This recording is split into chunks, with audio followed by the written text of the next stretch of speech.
Alright, so this is going to be the brief review for the practice LEQs tomorrow. I will remind you that these practice LEQs are split up into two sections, periods 1 to 3, periods 4 to 6, and periods 7 to 9. So there are 6 in the first section. I think there are 9 in the second section and 14 in the third. So what you have to balance is whether you want to review the very early sections, which have fewer topics, but you may be a little less familiar with them, or if you want to review the later sections, which have more topics, but we've been going over them more recently, so you might have more examples to give. I think what I will probably do is study myself the first 6 questions. But then if something I see in one of these later sections I know a lot about, for example, if we talk about the Gilded Age or the Great Society or the New Deal, it's probably going to be easier to do one of these later. So, let's start from the beginning. It's the Declaration of Independence. Several are on these. So, to a certain extent, you can use some of the causes for this, but this is asking more about the extent to which it marked a turning point.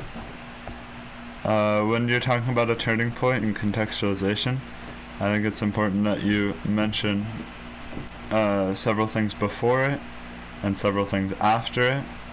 So that's where it might be helpful to talk about earlier colonial resistance to British rule in the introduction, and then after it maybe you could talk about some details about the American Revolution. But that's just for the contextualization. You can't use most of that for the prompt, for like your examples yourself. So I was mentioning this earlier, you need only 2 examples technically, but I would use 3. I feel like it's a lot easier to argue with 3. Make sure that you know the example as well, so try and use the examples that you can connect the best. So here, transatlantic exchanges. This one is about mercantilism. So the most important thing for mercantilism is Navigation Act. Some of these others are important. I'll talk about like the most important thing for each. For Alexander Hamilton's financial program, it is going to be the National Bank and the Whiskey Rebellion. There are some others that you can bring up here, but these are the most pressing issues. Then analyzing the causes and effects of the rise in discontent with the Articles of Confederation. Shays' Rebellion is going to be what you want to mention first.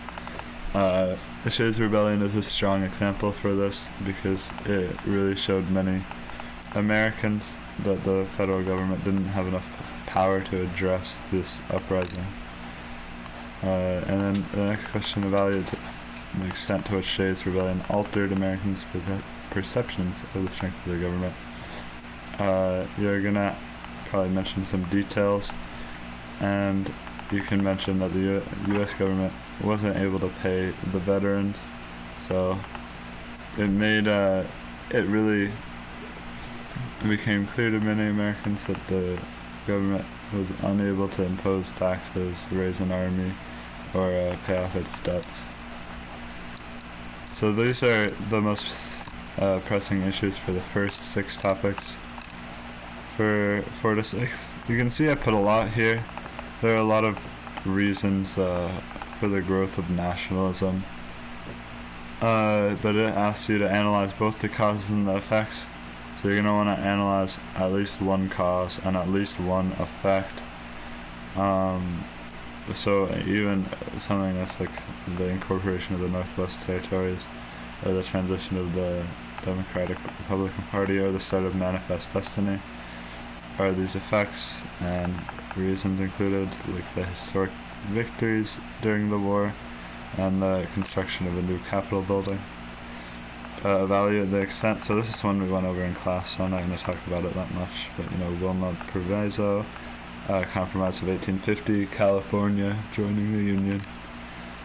Evaluating the extent. This is more of a difficult question.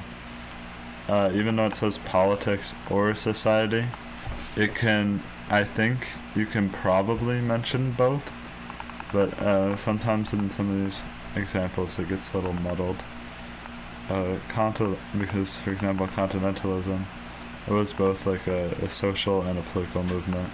You see the Democratic Party supported the All Oregon movement, which wanted to expand Oregon all the way north to the 49th parallel. That is, well, north of the 49th parallel to the 55th parallel, to Alaska.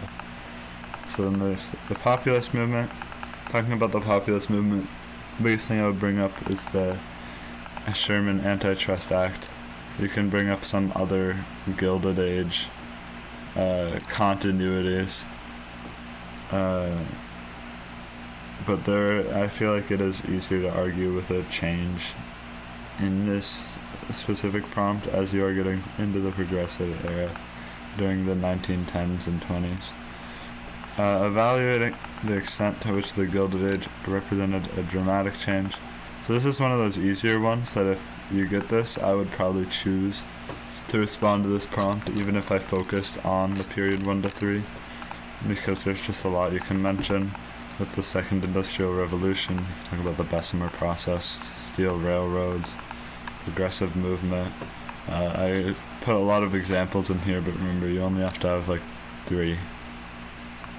Political corruption, the spoils system, and credit mobilier scandal are going to be the 2 big ones you can mention there.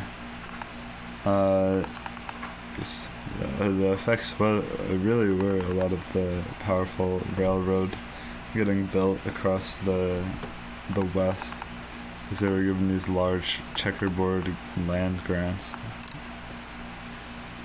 Evaluate the extent to which immigration affected United States culture.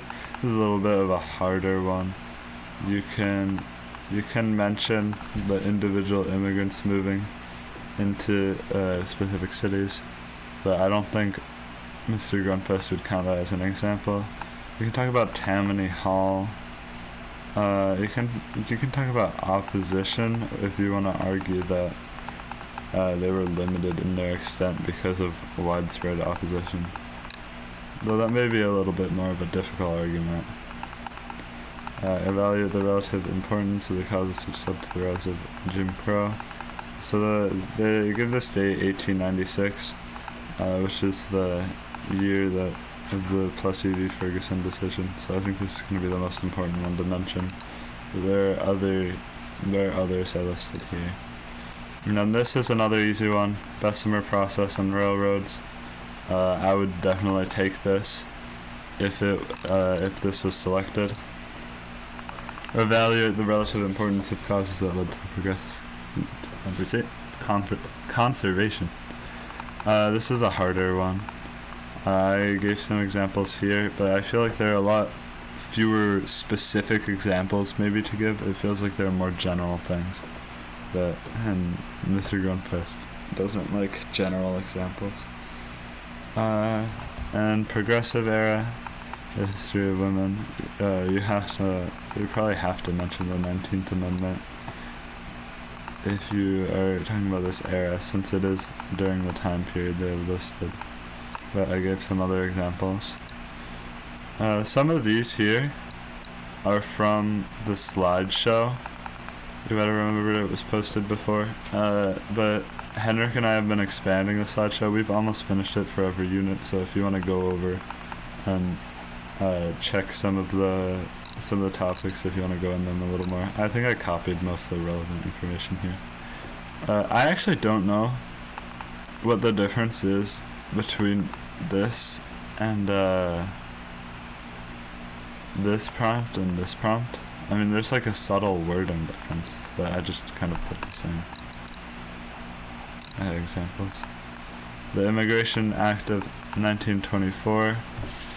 When you talk about this, it cut off a significant amount of immigration from Eastern Europe. It had the quotas, which were based off the number of American citizens who had like grandparents there or had migrated there years ago, which excluded many Southern Europeans and many Asian immigrants from many Asian countries were just barred completely during this act. But already by this time the Chinese Exclusion Act was in effect. So yeah, this created a widespread anti-immigrant sentiment, and afterwards American culture became somewhat more homogenous as really immigration was rapidly reduced. This is another one that's relatively easy, the election of Franklin D. Roosevelt as a turning point. Essentially you're going to want to talk about like the New Deal.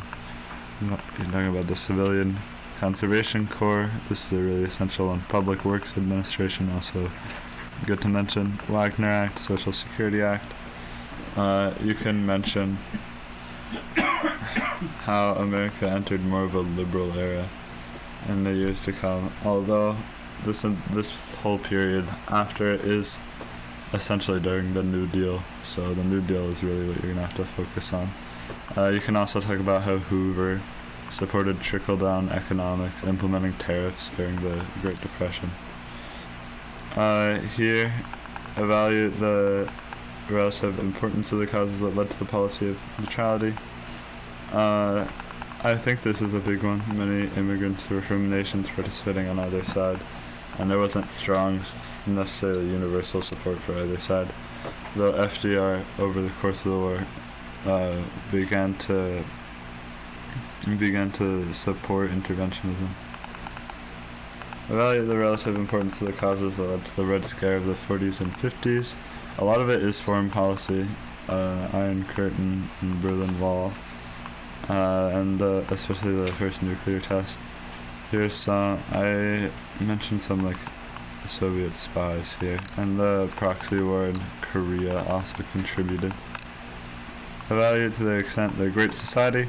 This is a similar question essentially to the Franklin D. Roosevelt, but you are mentioning the Great Society. So Civil Rights Act and Voting Rights Act are easy to mention. The War on Poverty is easy to mention. Food stamp, PBS, Medicare and Medicaid are easy to mention. Evaluate the extent to which patterns of immigration were similar to this between these periods. So essentially, like the question up here mentioned the Immigration Act of 1924. This was repealed in 1965, I believe. But the nations from which immigrants to the United States came from were different in this period. I'll get back to this question. Where was I?